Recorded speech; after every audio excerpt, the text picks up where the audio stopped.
The batteries are not 100%. I needed a few more hours. Yas GPT is not beating the robot allegations. Hello everybody, welcome back to my channel. My name is Queenie, for those who don't know me, reviewing Love Island season 12 episode, I don't even know. This episode, this was not the drama that I was expecting. And I'm conflicted because I'm not mad at Emily. I don't like her choice in friends, but the way Tony came at her, I was like, oh, not to Emily, what did Emily do? Wait a damn minute. Yeah, we're gonna have to talk about that. Before I get into it, please make sure to like this video, subscribe and hit the bell, and leave a comment down below. Like, I'm actually so confused what that was about. Like, damn. Okay. So Meg is still aggy about Dijon. She didn't like the statements that were exposed in the game. Honestly, girl, I'm shocked that you're shocked, because one thing this man has been is consistent. She tells him that he shouldn't be flirting with other girls because of how he views her. And wake up call, Meg, he is flirting with other girls because of how he views you. I fully believe that this man likes to be coupled up with her, but he doesn't see a relationship with her. He doesn't see a long-term future with her. Otherwise, he wouldn't jeopardize that. Anybody knows that. If you actually like what's in front of you, you are going to fight to keep that intact. Dijon is not doing that because Dijon doesn't care. You wanted to be #1 pick, and you are. But you didn't specify about him not having other options, which he does. Then we have Helena. She claims she's done, and throughout this episode, she was holding true to that. We'll see how long this lasts. He's a dickhead. All he has done is embarrass me. You know, the only person I'd go near him now though is Yasmin. The next day they're all Kissing, making up. never her man's fault. It's always everyone else's fault. It's done, by the way. I don't know if you want to hear it now, though. Probably not. It's done.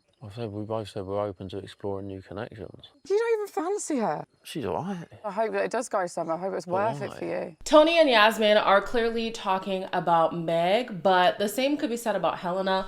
Both of the women are quite male-centered. Yeah, and they do believe that for some reason they are superior to the other options available, and that was their downfall. That was their downfall. Don't think that you're just so special that how dare your man have eyes for anybody else. Meg can barely hold her man's attention for more than a day. Like, I'm so sorry. Girl, anyways, like, Meg has definitely been louder with the disrespect, but it's both of them. It's all... Megan? Her reckoning is coming. I truly believe her reckoning is coming because she's really loud with the disrespect too. You okay? Yeah, I'm okay, though. This is the mental thing. This is the result of his jokes. Oh, God, this whole thing is just blowing my head, like... But Yasmin, yawn. Boring, sloppy, lazy. I won't be in the same bed as her. I'm not doing that. On to the next. Prick. She's got a big smile on her face. The real embarrassing thing about all of this is how these women consistently allow their insecurities to ooze out of them. I don't know what kind of female relationships they've had in the past, but they're so threatened by another woman's presence instead of questioning their man. And the funniest thing is, at the end of the episode, once these women start to decenter men, all of a sudden they understand that the problem was the man to begin with. Your partner is seeking out those encounters, seeking them out. Even Tony later on was telling Helena, stop giving Harry the opportunity to embarrass you. Yes, what Yasmin is doing is distasteful in your eyes. You feel like it's disrespectful. Fair and fine, but she can only go so far as your man allows. But at the end of the night, what do? They go and sleep in the bed with that man, and all's well that ends well. Luckily, Harry didn't sleep in the bed with Helena that night. I don't know if he would have slept there if things would have been resolved, because typically that is their pattern. But Helena's like, you know what? I even slept the best that I ever have slept. She woke up with a clear mind, and we love that for her. But would she still have had that clear mind if Harry decided to stay in the bed with her? Because you talk a lot, but when it comes to action, when it comes to standing on business, that part is kind of non-existent. Ben wants to pull Shakira up on her comments in the game, and this conversation just further emphasizes whatever Shakira was already thinking about him. Your reaction said everything I needed to know. Okay, so what did you mean by that comment? I need to know. Yeah, but because now's not the time because I'm fuming. What did you mean by that? Stimulating what? What have we spoke about the last couple of days except everyone else's situation? I just don't know. You're getting really like uptight. I can understand Ben being hurt. I don't sit there for long because I remember the things that he said about Shakira at the beginning of the season. However, hearing that you don't mentally stimulate your partner in front of everybody is embarrassing. It is. And so he's like, well, I do this and I do that and I whatever. That's great and all. But at the end of the day, if that intellectual connection isn't there, it's all for naught. It really is wasted effort because you have to have more than that to carry your relationship. Your relationship has to have substance and it's just not there. And Shakira's bigger point, even to that, is how he reacts. It's very childish, very immature, very impulsive. Like, she doesn't like how he reacts to conflict at all. There probably could have been a way forward if he was a little bit more collected whenever he felt a way about something. But because he's not that way, she's like, no, I'm not dealing with this. And the next day she decides to end things completely, and I'm glad. But I'm just like, I can't blame her. I can't blame her. She is the youngest girl, if I'm not mistaken. And she's showing a lot more maturity than half the damn villa, if not the whole villa at this point. Yeah, sorry, Ben, you're quite immature. Okay. And then he's like, he talks to the guys and he's like, do I always have to be the one grafting? Do I always have to be the one planning the dates and having the conversations? He would hate to date me. He would hate to date me because you are doing the grafting until we are official. What do I look like? What do I look like, Chase? Oh, hell no. He would hate to date me, but hey, he don't have to. And he wouldn't want to anyways. Tony has a chat with Meg, and she's like, yeah, I just don't want to be grouped with Yasmin. And I was thinking, oh, okay, that's interesting. She does make a point in saying that she doesn't pursue the guys in the way that Yasmin does. She just happens to always be in the area because she doesn't want Yasmin to feel ostracized.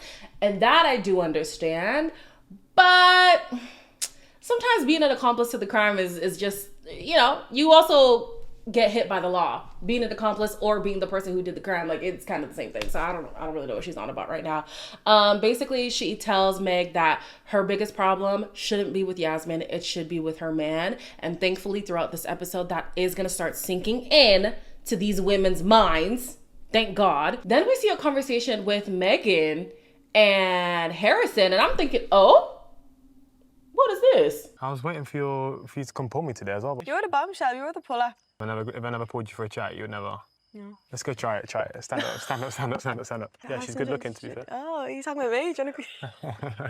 Why did he get up and just do a lap of the fire pit?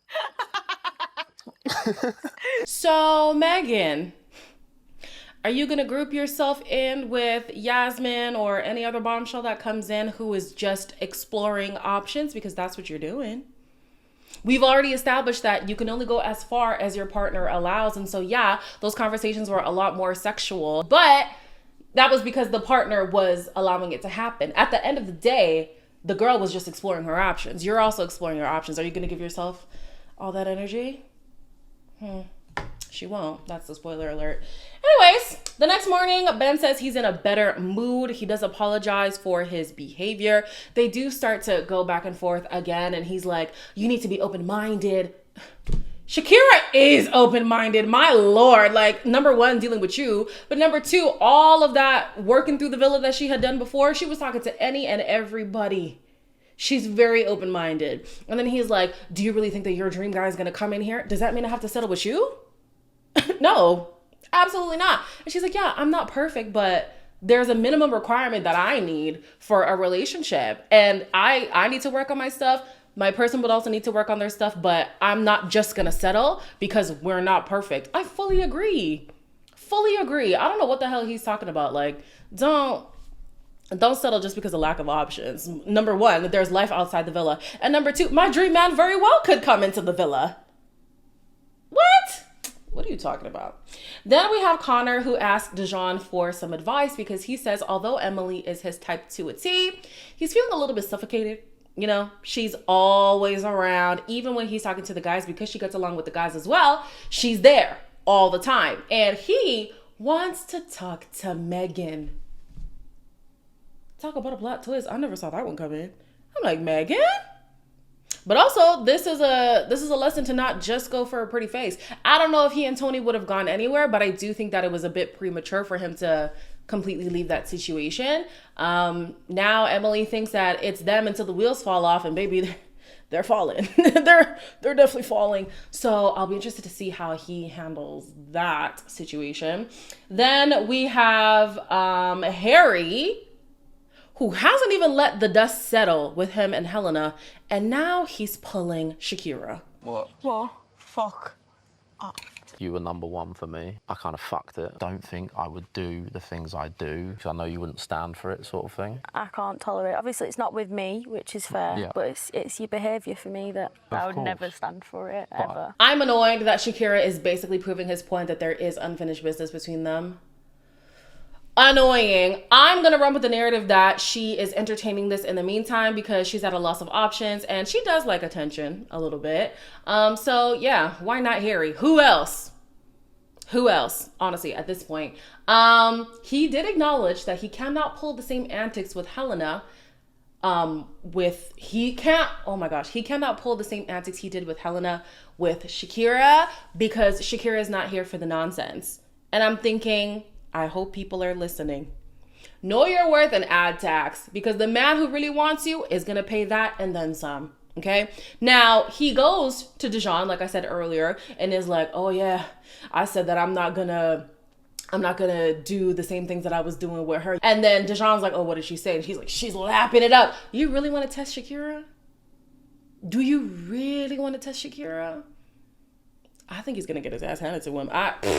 I'm excited to see it. He says right now, if he was gonna pick anybody, it would be Shakira.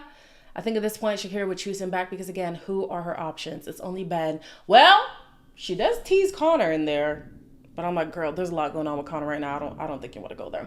Speaking of Connor, he has a conversation with Emily, and he lets her know that he's open to pursuing options, like future options, but he doesn't say the people who are currently in the villa, he's also keen on exploring too. It can't be a thing where I'm just like doing the bare minimum. I don't doubt us two at all. Yeah. And I like it when we have a one-on-one chat. It needs to be a thing where like I want to come over and talk. That's just something that I need to work on. Like as well. It's like I want to do it. I can't listen to her.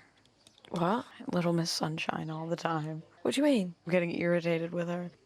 You are? Yes. What did I say about Tony? Tony reminds me of the girl from Awkward who always says, congrats, hon. You guys said her name was Sadie? That's the energy she gives. And unfortunately, Sadie was a bitch. And at the end of the episode, we see that Tony was giving the same energy for real. So I can't say that I'm surprised with how things ended, but I'm surprised with how far Tony took it. Anyways, Connor does admit to Emily that he's been doing the bare minimum and he needs to work on that. I mean, yay for introspection, but like, ouch. Like, I think I would be offended if my man comes to me like, yeah, I've been doing bare minimum. Oh my gosh, and I've been eating it up. Like, oh, mercy. Anyways, I do believe that he should have been more transparent about wanting to explore current connections that are in the villa. I think that she is being so receptive because she feels as if he isn't looking at anybody right now. Yeah, that's definitely gonna blow back in his face, but we will see. She later on is like, I'm so excited to spend more time with him. I want us to have more alone time. More. She has no idea that this man is itching for some space from her, and she's begging for more. Well, asking, she's not begging, for more. Oof. In the evening, we have Meg, who relays the message to Emily that Tony is not feeling her. But in typical Meg fashion, she doesn't accurately convey what was said from Tony. But he has been looking good lately. I don't know what it is. I think Tony's scrambling a little bit at the moment. Every time I say something, I see them like looking at each other. Bombshell for you. And she was like, Emily's just, she's like, not boring, but like... She does not take a hint. Like, stop sticking your head where it's not wanted. Pixie sticks 24/7. Like, Miss Sunshine. I don't mind Emily at all, so I really want to know what is this that they're talking about? Like, what? I haven't seen this. I don't know where it's coming from, you know?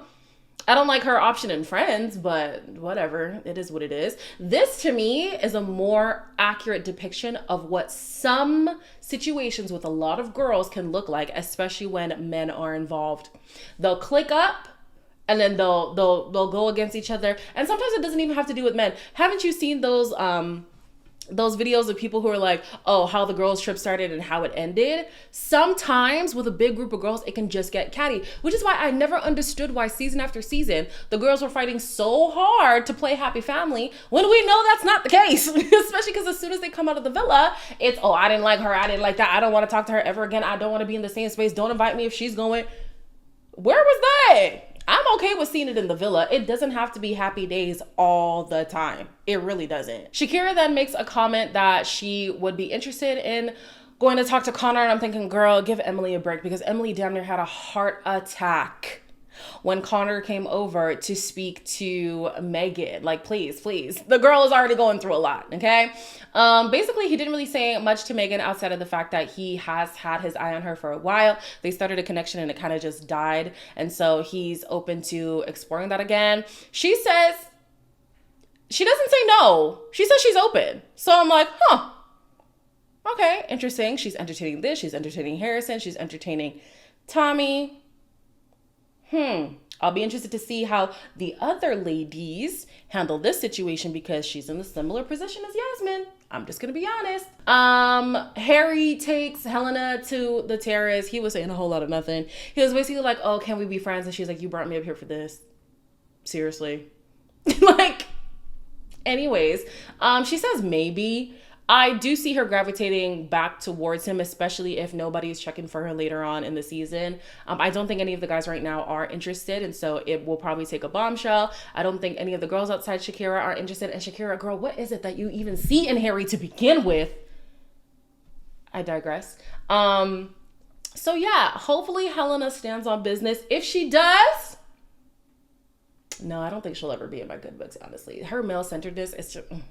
it's a no for me. Now that Helena is no longer all up in Harry's ass, she goes to Yasmin and she's like, I now understand that you were just exploring your options, and Harry is the one who allowed those conversations to get the way that they did, and I shouldn't have spoken to you in that way, and I shouldn't have made it your fault. And even Meg was like, yeah, girl, I'm so sorry. You know, Dijon is...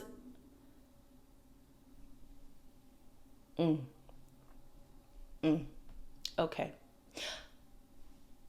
No, let me shut my mouth. Emily goes and talks to Tony, and I did not expect this conversation to go the way that it did. I know you're not having a good night. I'm not. You bothered me, girl. Doing what, though? Girl, me and Alicia were on the verge of going home. Someone was going home that night, and you were sitting there. I'm so excited. No, I wasn't. Why you just be because like, oh, then I say like, something to you, and then I'm a bitch. talking behind my back. That's being a bitch. I have been so honest with you. I don't give a fuck if you're with Connor. You Get are. the fuck out of my face. Emily clocked her. Emily completely clocked Tony. She sure did. Because if you had a problem, come and talk to me instead of harboring these negative feelings when you don't even know what I was actually reacting to. I understand, what's her name now? Tony's position being like, hey, just read the room. You know what I'm saying? Like, I was almost going home, read the room. But she's making it seem like it was a direct attack, I guess you could say. Like, the excitement was in spite or to spite Tony, and that really wasn't the case at all. And then she's like, it is actually more bitchy that you're going behind my back and talking about me instead of just talking to me. I agree. Fully agree. I don't know if it has to do with Connor, but okay. And then Tony goes like this to Emily, and I'm like, we've lost the plot. We have completely lost the plot. Shakira is piping in like, yeah, I agree with Tony. Hey, what's going on? Lord, none of these women, these women really don't rock with each other at all. I'm just glad that my queen Helena is always on the outside. Like, this is the one time I appreciate the black girl being left aside. Like, yeah, don't get in the mess. What is this? What else happened in this episode? Oh, Emily had a conversation with Connor. She's upset because she didn't realize that he would be interested in anybody in the villa currently. Yeah, he wasn't transparent about that part. Definitely not. So we'll see how that goes. We'll see how the girlies... Oof. Is Megan gonna tell Emily that she's interested in Connor? Is Tony gonna explain more why she cannot stand? And it seems like everybody knew that Tony did not like Emily. It's not even just what Tony just said in this episode. Because Megan was like, yeah, she was never going to be your friend, even on the outset. Like, where was this? Okay, I'm actually going to tune in with the unseen bits tomorrow because I'm lost. But anyways, that's all for today. As always, like, comment, share, and subscribe. And I will see you in the next one.